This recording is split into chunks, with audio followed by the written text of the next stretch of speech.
328. Mestre, o mar se revolta. 28. 328, uma rosa. 328.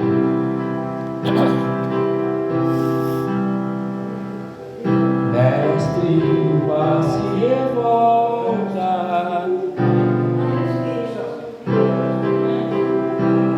Se revolta.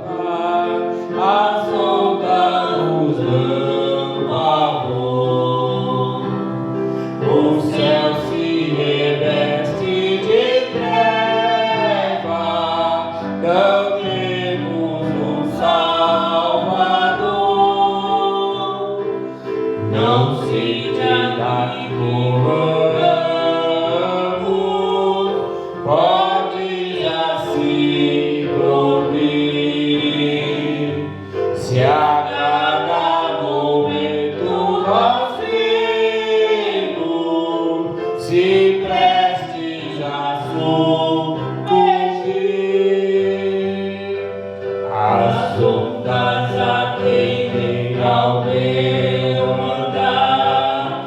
Sossegai, seja encapelado o mar, a ira dos homens, o gênio do mal.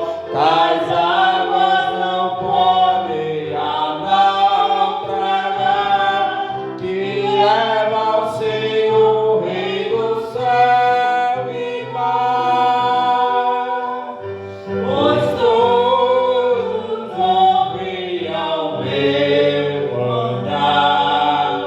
Sossegai, sossegai, convosco estou para vos salvar. Sim, sossegai.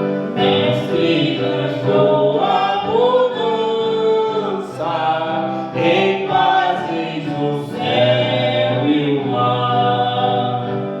O meu coração goza calma e não poderá ficar.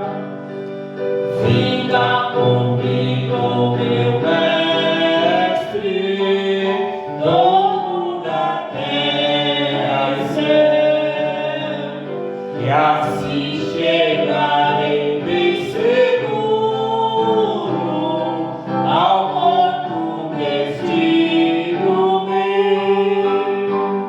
As ondas atendem ao meu andar. Sossegai,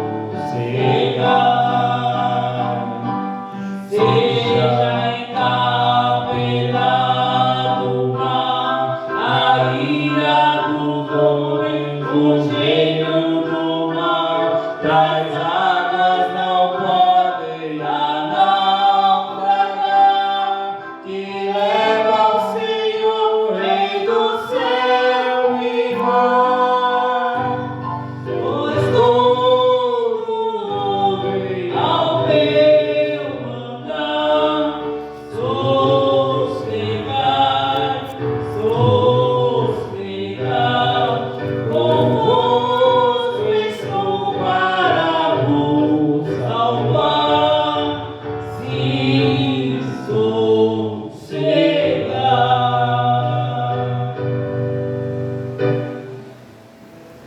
Amém, né? Tá bom. Glória a Deus. Deus abençoe.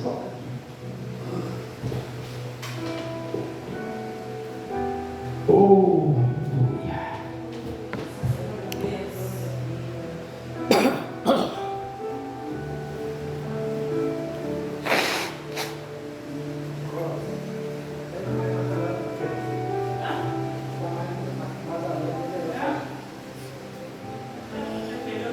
Jesus.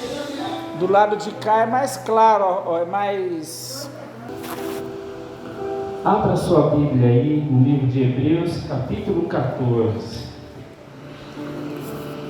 Hebreus 14, versículo 16.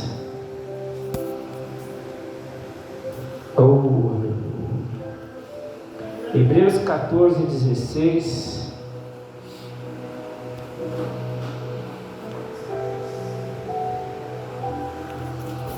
Vamos lá.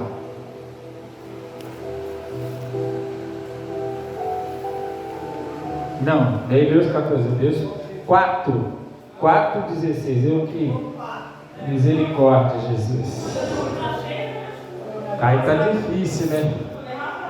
Foi tirar o 14 aí, né? É 4, perdão. É 4, versículo 16. O último versículo. Diz assim: 4 e versículo 16. Está aqui neste livro de Hebreus, a passagem que nós lemos na semana passada, que nós estamos fazendo a continuação do sermão que pregamos na passada semana, e é sobre a tentação de Jesus Cristo. Veja: acheguemo-nos, pois, com confiança ao trono da graça, para que possamos alcançar misericórdia e achar graça, a fim de sermos ajudados em tempo oportuno. Vou ler mais uma vez, Hebreus capítulo 4, versículo 16. Acheguemo-nos, pois, com confiança ao trono da graça, para que possamos alcançar misericórdia e achar graça, a fim de sermos ajudados em tempo oportuno. Doce Espírito Santo, fiel é a tua palavra, digno de toda aceitação. Nós estamos diante de ti nesta hora, Pai, e rogamos que abra o nosso entendimento, dá-nos compreensão nesta palavra.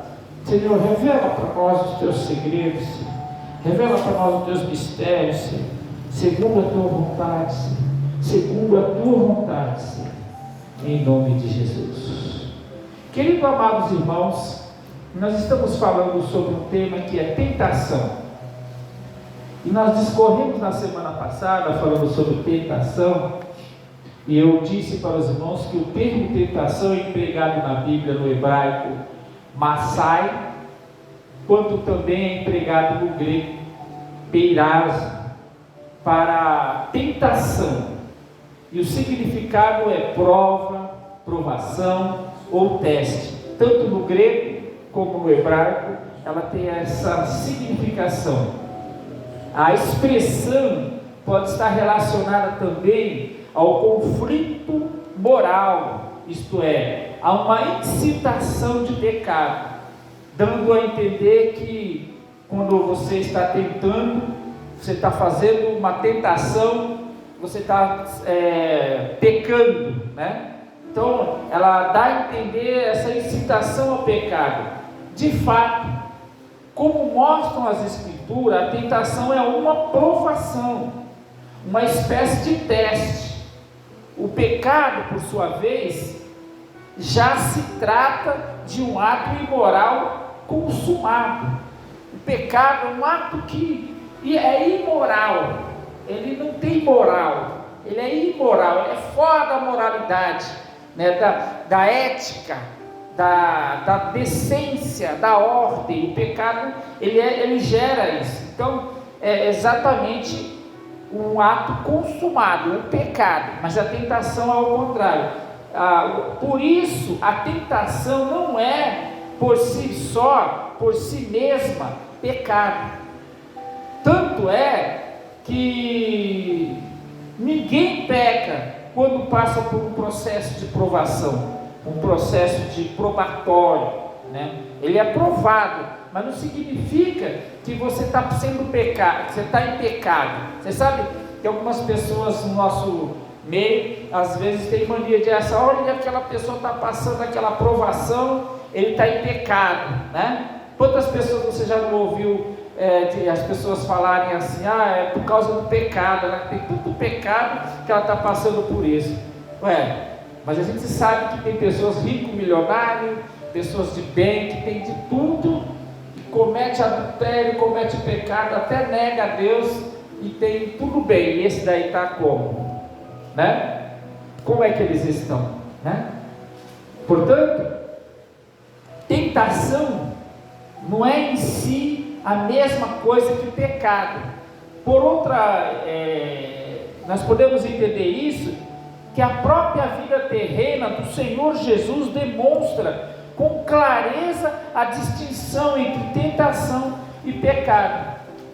A epístola aos Hebreus, da qual nós lemos agora, afirma que Jesus, o nosso Senhor, em tudo foi tentado. Ele foi provado e testado em todas as coisas. Todavia, o mestre não pecou. Como está escrito também em Hebreus capítulo 4, versículo 14 e 16. Entendeu? Que acabamos de ler o versículo 16, né? Devemos nos achegar ao trono da graça com confiança, né? Porque ele não pecou. Então, portanto, confiantes em que Jesus Cristo, o nosso Senhor, o sumo sacerdote perfeito, devemos aproximar-se dele com fé, diante do trono da graça, sabendo que ele conhece as nossas tentações e que pode até mesmo nos dar força necessária para resistirmos às tentações. Agora vamos entender aqui um pouco mais o que é tentação. Então, é de fato que nós podemos resistir a ela. Agora veja, Jesus foi tentado. E eu quero dizer as tentações de Cristo, porque ele foi tentado. Ele teve essa experiência da tentação que lhe sobreveio. O próprio Satanás o conduziu a um pináculo para que ele fosse tentado, para que ele fosse cedesse, mas ele não cedeu, né? Diz a Escritura Sagrada que ele não cedeu à tentação, ele não se deixou levar por ela. Então ele não cedeu, ele foi vitorioso. Quando foi tentado, também diante dos saduceus e os fariseus, eles se aproximaram. Quantas vezes os saduceus e os fariseus se aproximavam de Jesus, tentando ele no que ele fosse falar. Me recordo agora até de uma situação em que Jesus estava com a multidão e os fariseus e os saduceus tentaram a Jesus naquela hora. Queria provar de Jesus a sua divindade. Aí ele pega uma mulher cheia de pecado, que ela tinha acabado de ser pego no ato de adultério, só que pegaram sua mulher, levaram essa mulher perante Jesus e falaram: olha, pegamos essa mulher no ato de adultério. Poderia ser, como era uma tentação, poderia até ser que ela não tivesse pego no adultério naquela hora, mas que ela tivesse adulterado e eles sabiam, foram lá e conduziram. Mas não veio ao caso. O fato é o que eles tentaram fazer com Jesus, aproximando-se dele, tentando ver qual seria a atitude de Jesus. E agora eles pensaram: Jesus então vai pegar a pedra e vai tacar, porque a lei diz, manda que se for pega uma mulher em adultério, deve ser apedrejada, como eles faziam isso constantemente. Mas Jesus, sendo tentado, não cedeu à tentação. Veja que aqui a tentação também para Jesus não era pecado, porque ele não cedeu. Ele poderia ser pecado se ele cedesse para a tentação. Eles tentaram conduzir Jesus ao erro, mas Jesus é fiel, ele é justo, ele é capaz, ele é santo. Ele vai dizer para aquelas pessoas: aquele que não tiver pecado, atire a primeira pedra. De fato ele sabia a lei, e ele disse assim: vocês não devem tacar pedra nela não, porque ela é uma mulher boazinha, vocês estão mentindo. Não, ele sabia que ela era uma mulher pecadora, e eles estavam tentando Jesus. O que ele faz?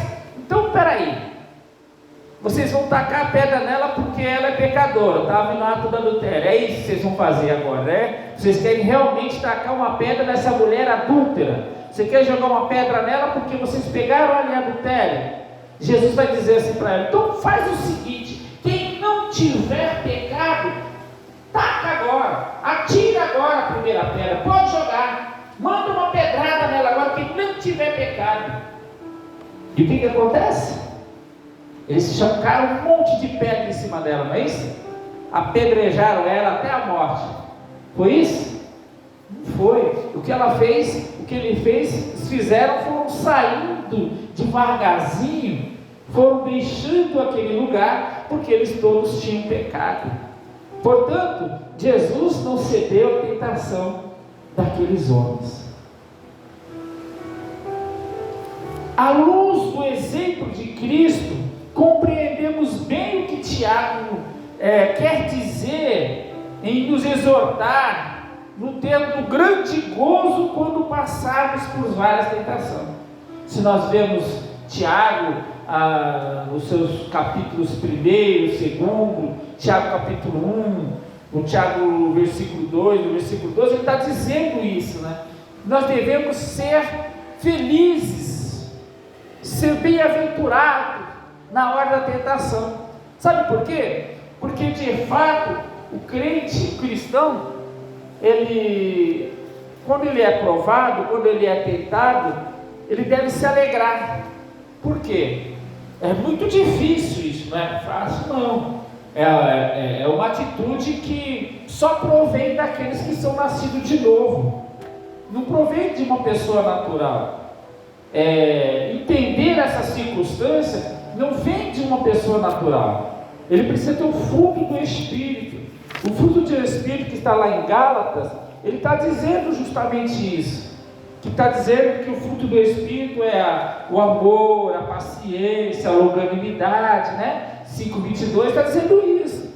Portanto, uma pessoa tentada, ele está debaixo dessas condições de ser tentado, mas ser alegre, porque ele está sendo tentado pelo poder da palavra de Deus, provado, tentado, porque não vem, a Bíblia mesmo diz que não vem tentação sobre nós de maneira que nós não podemos suportar. Só vem tentação, só vem prova, só vem luta da maneira que nós suportamos. Agora, se nós nos deixarmos ceder, conduzido por ela, e formos então rebaixados ao nível de ceder a esse ponto, nós vamos perder a bênção, né? Porque a bênção vem para aqueles que suportam. Porque qual é a bênção da tentação e da provação? Quando você é tentado, você está sendo passando por uma prova para ver se você vai ser aprovado. Sabe uma criança, sabe uma pessoa que ela tem uma provação, que ela passa por uma prova, e ela vai fazer o quê? Ela está estudando, e aí tem um exame, uma prova, e aí aquela prova, ele já sabe que ele pode, ele já viu essa matéria, é assim conosco, ele já viu a matéria o tempo todo. Como eu leciono, né, no estado, e lecionei, né, na verdade, a gente prepara o aluno para fazer aquela prova. A gente prepara ele, vai lá, olha, você vai estudar sobre esse assunto, eu vou ensinar cada uma dessas matérias. Aí tudo bem, aprendi. Não, os alunos aprenderam. O que vai acontecer? Agora tem a prova, né? Agora vai ser fazer um exame para ver se você realmente aprendeu. O que vai acontecer? O que melhor estudou, o que melhor se capacitou, o que melhor conduziu o ensinamento, que extraiu o ensinamento para dentro dele, porque agora nesse momento ele não pode pegar o livro, ele não pode pegar uma cola, ele não pode pegar um material que faça lembrar, que ele não está lembrando, ele vai ter que interiorizar isso daí. Na vida espiritual é isso, na palavra, na igreja é isso. você tem que interiorizar essa palavra dentro de você, colocar dentro do seu coração, como o próprio Salmos diz, né? Escondi a tua palavra no meu coração para eu não pecar contra ti. Então ele interiorizou essa mensagem, e aí ele vai na hora do exame, ele escreve tudo certinho, na hora da prova ele escreve lá, já sei, e acerta. E aí o que acontece? Ele é aprovado. É assim que o Senhor faz conosco. O fiel, o que mantém a fidelidade, o que guarda as escrituras sagradas, que conserva, e ele vai passar por prova, vai, mas ele vai ter que ser aprovado. Agora é a hora do exame, agora é a hora dele vencer. Então ele passa e ele recebe as virtudes e as bênçãos do Senhor Jesus. Quando o cristão, eu preciso de falar para os irmãos, que é a felicidade pela tentação. Quando o cristão é submetido a uma tentação, há uma tendência de ele entregar-se à tristeza, à angústia, né? Quando a pessoa, puxa, eu lembro de uma colega na faculdade, Sônia, que ela, na hora que ela tinha que fazer o exame, que ela ia fazer a prova da ordem, fazer o exame do TCC que a gente tinha que apresentar, mas ela ficou tão nervosa, tão nervosa, ela disse: Lô, eu quero que você vá comigo, eu quero que você venha comigo no dia do meu teste. Mas gente, chamou um monte de gente, que ia, porque eu não sei, eu não aguento, hoje não vai dar, é tantas perguntas, mas ela ficou tão mal. Mas tinha uma coisa, ela tinha interiorizado, ela estudava muito, ela tinha tanto medo de ser reprovada que ela estudou bastante. Na hora da prova ela passou tranquilo. Eu estava lá na sala, vendo, sentado lá, ouvindo as perguntas, a sabatina de pergunta para ela, e ela passou. Portanto, meu irmão, mesmo que você está com dificuldade, mesmo que você está tendo necessidade de medo, porque você não quer ceder à tentação, não quer ceder à prova, não interioriza a mensagem, interioriza o ensino, interioriza a palavra de Deus dentro de você, porque ela vai vir na hora que você precisar.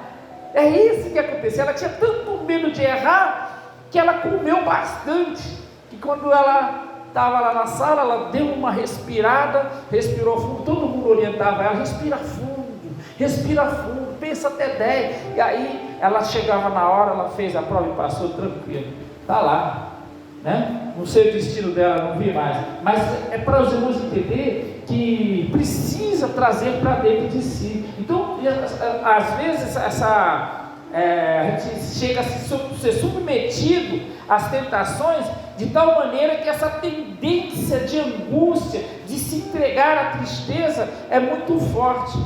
Mas atendemos esta expressão: bem-aventurado o varão que sofre tentação. Em outras palavras, seja feliz, realizado, ao atingir a felicidade, aquele crente que é provado.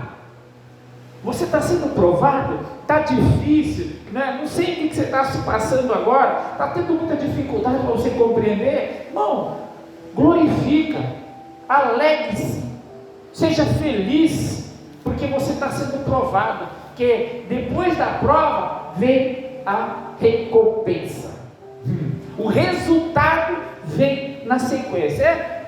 É uma coisa prática, é uma solução para aqueles que passam provação.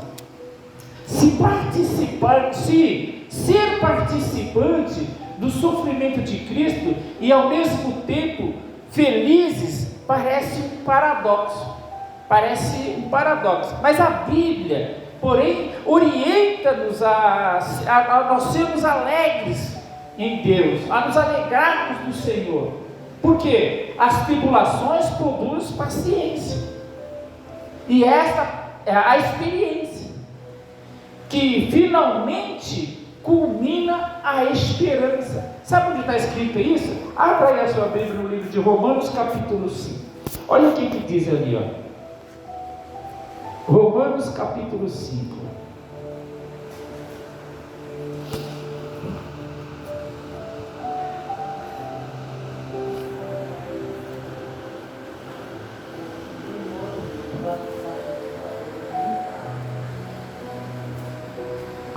Romanos capítulo 5. Você vai encontrar aí, ajuda aí a nossa irmãzinha aí. Romanos capítulo 5, você vai ver essa expressão, versículo 3 a 5, nós vamos ler aqui. Romanos capítulo 5, versículo 3 até o versículo 5. Olha o que diz assim, ó. E não somente isso, mas também nos gloriamos nas tribulações, sabendo que a tribulação produz o quê? Paciência. Em alguma tradução, essa tribulação é tentação, né? Em algumas traduções diz que é tentação. E produz a paciência. E a paciência, a experiência. E a experiência produz a esperança. E a esperança não traz confusão. Irmão, você tendo a experiência, você continua no versículo assim, não traz confusão, porquanto o amor de Deus está derramado em nossos corações. Por quê? Pelo Espírito Santo que nos foi dado. Você está revestido pelo Espírito Santo. Então, suportar as tribulações, as tentações, deve ser isso com alegria. Tomar muito cuidado, irmão. No dia a dia é muito difícil. A gente tem mania, a gente tem facilidade, a gente se submete muitas vezes, nós temos tendência de reclamar bastante quando estamos passando dificuldade. Porque se você andando na rua, o seu sapato, você dá um chute numa pedra e abre o seu sapato, você já vai reclamar, né? Meu Deus! Se você caminhando, alguém te esbarra, você já vai virar um leão, já quer agredir. Irmão, se está faltando um arroz na sua casa, você fala, Deus não está comigo, por que está faltando arroz na minha casa? Se você não tem o dinheiro para pagar uma conta que você comprometeu, você já fica nervoso, né? Então, querido irmão, isso é tendência do ser humano, mas se nós nos revestirmos do conteúdo das Escrituras Sagradas, logo nós vamos entender que nós vimos para viver em glória de tudo, porque no momento que você pode ter glória depois, porque é um momento que a tentação, a prova vem, para que depois você receba a recompensa. Deus não disse que vai dar para nós um mar de maravilha, que nós vamos ser milionário, rico, não. Agora, o nosso pastor Paulo Roberto sempre diz que a riqueza é um dom, então tem que ter um dom para receber a riqueza. Agora, a Bíblia diz também que é difícil para o rico entrar no céu. Por que ele diz isso? Ela diz isso por causa da situação e das condições, porque normalmente quando o rico, ele está rico, ele tem muito dinheiro, ele acha que ele não precisa de Deus, ele acha que ele está todo perfeito, porque ele conseguiu tudo aquilo ali, ele administra, ele sabe administrar, as coisas dele estão tudo bem, só que quando ele morre, a alma dele vai ser entregue para Deus, que a Bíblia diz, se hoje te pedir a tua alma, para quem entregarás? Né? Portanto, é isso que a palavra de Deus está dizendo. Agora, queridos irmãos, seja feliz na tentação, fique firme, porque ela vai produzir em você paciência, ela vai produzir em você esperança, ela vai produzir em você confiança. É isso que ela vai produzir em você. Ela vai produzir também algo que é certeza. Ela não traz confusão, porque ela vai produzir em você esperança. Você está passando por aquilo porque você espera algo maior na frente. Então seja obediente à palavra de Deus, seja obediente ao Senhor, seja obediente àquele que o Senhor coloca como líder sobre a sua família, sobre a sua vida, sobre a sua casa. Imagine, sobre a sua igreja, imagine, sendo nosso Pai, queremos que os nossos filhos nos honrem com a obediência. Nós também não devemos honrar os nossos líderes? Nós também não devemos honrar o Senhor que nos fez? Temos que honrar, está escrito aqui na palavra de Deus. E qual é a origem da tentação? Eu vou falar isso daqui e já vou encerrar para os irmãos. A origem da tentação. A tentação é humana. Eu preciso mostrar isso para os irmãos. Em 5 minutos eu falo isso. A origem é humana. A origem da tentação é humana. Embora a tentação obteve prova, o crente, ela tem o objetivo de provar o crente. De fato, as Escrituras afirmam que ela não vem da parte de Deus. A tentação não vem da parte de Deus. Olha só, talvez você fale assim: eu estou sendo tentado por Deus. Deus me deu essa prova toda aqui como uma tentação para a minha vida. Olha só o que a Escritura diz: ela não vem da parte de Deus, mas da fragilidade humana, da nossa ambição, da nossa ansiedade, daquilo que desejamos. Olha só, Tiago capítulo 1 e versículo 13. Depois nós vamos ler. Veja, o ser humano é atraído por aquilo que deseja. A história de Adão e de Eva nos mostra o primeiro casal sendo tentado por aquilo que o atraía. Está lá em Gênesis 3, do 2 ao 6. A Eva e o Adão foram tentados por aquilo que atraía. O que atraía ela? Aquela árvore estava lá no meio do jardim. E tinha muitas, inúmeras frutas lá, o jardim mais completo do mundo, né? De todas as iguarias de frutas estavam lá. Mas ela via aquela árvore da vida, e Deus tinha proibido eles de fazer aquilo. É o pecado. Nós somos proibidos de pecar, irmão. Nós somos proibidos de pecar. Não peque, não. Fugir do pecado. Portanto, Adão e Eva foram atraídos pelos seus próprios olhos, pelos seus desejos. Eles viam aquilo e almejavam. E aí o que aconteceu? Eles foram atraídos. Como a serpente chegou até Eva, ela disse para ele: disseste bem, não comereis dela. Sabe por quê? Porque se você comer, você vai de fato ser igual a Deus.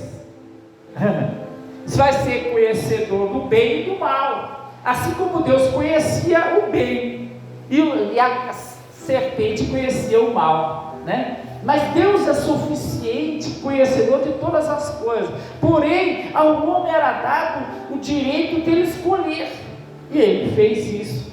E aí essa tendência se arrasta até nós.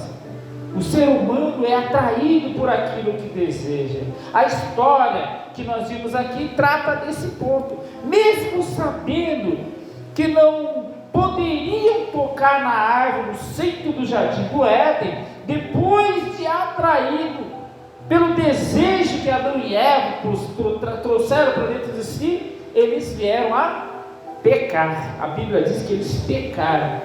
Agora, a epístola de Tiago, que nós estamos meditando também, nós estamos falando dela na escola bíblica dominical durante o ano inteiro. No ano passado nós falamos dessa revista, estudando ela, ainda nem terminamos, né? A epístola de Tiago aplica o termo gerar, utilizado no versículo 15. E agora veja só, a ideia de que ninguém peca sem desejar o pecado. O versículo 15 traz a ideia de que ninguém peca sem desejar o pecado. O pecado é desejável. O inimigo das nossas almas coloca o pecado na nossa frente. Ele vai tentar oferecendo as melhores coisas, o mesmo que fizeram o inimigo das nossas almas fez com Jesus. Olha, está vendo aqui? Mostrou para ele: olha, está vendo esse universo aqui? Olha lá no pináculo, tudo te darei. Isso aqui vai ser teu. Se Jesus acreditasse nele, que seria dono de tudo aquilo dali, como ele já era, né? E pula daqui até embaixo, porque também aí ele ainda usa a Bíblia, irmão. O Satanás é astuto. Ele ainda usa a palavra de Deus para enganar o crente. Ele tentou enganar Jesus. Ele falou: se você pular daqui, a Bíblia, as Escrituras diz que aos anjos darás ordem e ele te acolherá. Aí outra passagem, ele estava com fome, ele, vou te dar o pão, coma. E ele diz assim, olha, não tentais ao Senhor teu Deus, só a Ele servirás. Jesus usou a própria palavra para conduzir, porque ele estava cheio, Jesus estava cheio das Escrituras de Deus, e ele sabia, como Satanás sabe as Escrituras, ele tenta nos enganar. Então fique atento, irmão. Portanto, a origem da tentação está no desejo humano, e jamais no Altíssimo, e ele a ninguém tenta. Se você ler comigo lá a passagem que diz em Tiago capítulo 1, do 13 ao 15, vai estar lá dizendo que Deus não tenta ninguém, porque Ele não tem nele o bem e o mal. Ele não contém, porque da fonte que sai Deus não sai mal, não sai pecado. Ele não tenta ninguém, porque Deus não é tentador, Ele não é tentador, Ele é o abençoador. Amém? Glória a Deus. Ficaremos para mais uma outra semana para completar, e eu vou falar sobre a atração pela própria concupiscência, o propósito da tentação, e depois vamos concluir trazendo para os irmãos sobre o que realmente a tentação provoca no cristão. Eu tenho trazido essa mensagem aos irmãos.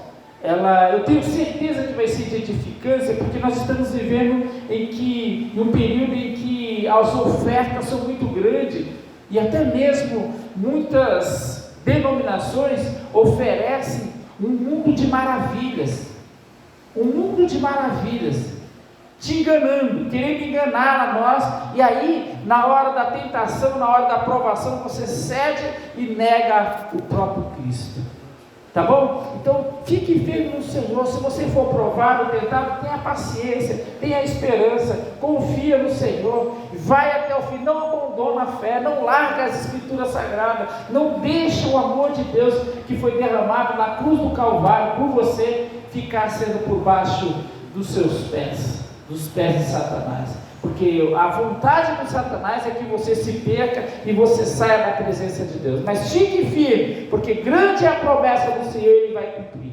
Amém? Querido Senhor Jesus, obrigado, Senhor, por Tua palavra aos nossos corações. Obrigado, Senhor, por esta mensagem, Senhor. Obrigado, Senhor, por cada irmão que aqui se encontra, porque eu sei que a Tua palavra é fiel, e o Senhor traz a cada um de nós, ó Pai, esta mensagem, a eles também, a mim, para que nós fiquemos firmes na hora de ser tentado, na hora de sermos provados, experimentados, para que possamos alcançar as promessas do Senhor, as promessas que o Senhor tem para cada um de nós.